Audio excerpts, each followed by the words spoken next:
ರೈತರ ಪ್ರತಿಭಟನೆ ಸ್ಥಳಕ್ಕೆ ಜಿಲ್ಲಾಧಿಕಾರಿ ಬರಬೇಕು, ಇಲ್ಲವಾದರೆ ರಸ್ತೆ ತಡೆ ನಡೆಸುವುದಾಗಿ ಎಚ್ಚರಿಸಿದ ಘಟನೆಯೂ ನಡೆಯಿತು.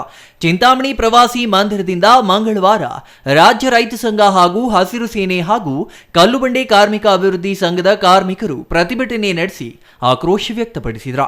ರಾಜ್ಯ ರೈತ ಸಂಘ ಹಾಗೂ ಹಸಿರು ಸೇನೆ ರಾಜ್ಯಾಧ್ಯಕ್ಷ ರಘುನಾಥ್ ರೆಡ್ಡಿ ಮಾತನಾಡಿ, ಸ್ವತಂತ್ರ ಪೂರ್ವದಿಂದ ದುಡಿಮೆ ಮಾಡುತ್ತಿರುವ ಭೂಮಿ ಸರ್ಕಾರ ವಶಪಡಿಸಿಕೊಳ್ಳುವುದಾಗಿ ಅಧಿಕಾರಿಗಳು ಅಳತೆ ಮಾಡಿರುವ ಕಾರಣ ರೈತರು ಭೀತಿಯಲ್ಲಿದ್ದಾರೆ.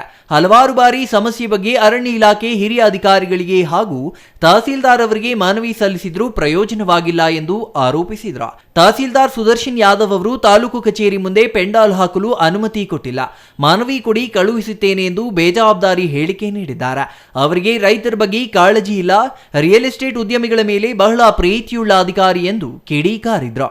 ನೂರಾರು ರೈತರು ಕಾರ್ಮಿಕರು ರಸ್ತೆ ತಡೆ ನಡೆಸುವುದಾಗಿ ತಹಸೀಲ್ದಾರ್ ವಿರುದ್ಧ ಘೋಷಣೆ ಮಾಡುತ್ತಿದ್ದಂತೆ ಘಟನೆ ಸ್ಥಳಕ್ಕೆ ನಗರ ಠಾಣೆ ವೃತ್ತ ನಿರೀಕ್ಷಕ ವಿಜಯ್ ಕುಮಾರ್, ಎಎಸ್ಐ ಆಂಜಪ್ಪ ಸೇರಿದಂತೆ ಪೊಲೀಸರು ಸ್ಥಳಕ್ಕೆ ದೌಡಾಯಿಸಿ ಬಂದು ರೈತರನ್ನ ಶಾಂತಿಗೊಳಿಸಿ ಪ್ರತಿಭಟನಾ ಸ್ಥಳಕ್ಕೆ ತಹಸೀಲ್ದಾರ್ ಸುದರ್ಶನ್ ಯಾದವ್, ವೃತ್ತ ನಿರೀಕ್ಷಕ ವಿಜಯ್ ಕುಮಾರ್ ಆಗಮಿಸಿ ಒಂದು ವಾರದಲ್ಲಿ ಸಂಬಂಧಪಟ್ಟ ಅಧಿಕಾರಿಗಳಿಗೆ ಮನವಿ ಸಲ್ಲಿಸುವುದಾಗಿ ಅವರ ಭರವಸೆ ಮೇರೆಗೆ ಪ್ರತಿಭಟನೆ ಕೈಬಿಟ್ರು. ಇನ್ನು ಈ ಸಂದರ್ಭದಲ್ಲಿ ಮಾದಮಂಗಲ ಕೃಷ್ಣಾರೆಡ್ಡಿ, ಶೆಟ್ಟಿನಾಯಕನಹಳ್ಳಿ ಗಣೇಶ್, ಎಂಎಚ್ ಚೌಡರೆಡ್ಡಿ, ಶ್ರೀನಿವಾಸ್, ಕದರೇಗೌಡ, ತಿಮ್ಮರಾಯಪ್ಪ ಇನ್ನೂ ಹಲವರು ಹಾಜರಿದ್ದರು. GL Shankar, CTV news, Chintamani.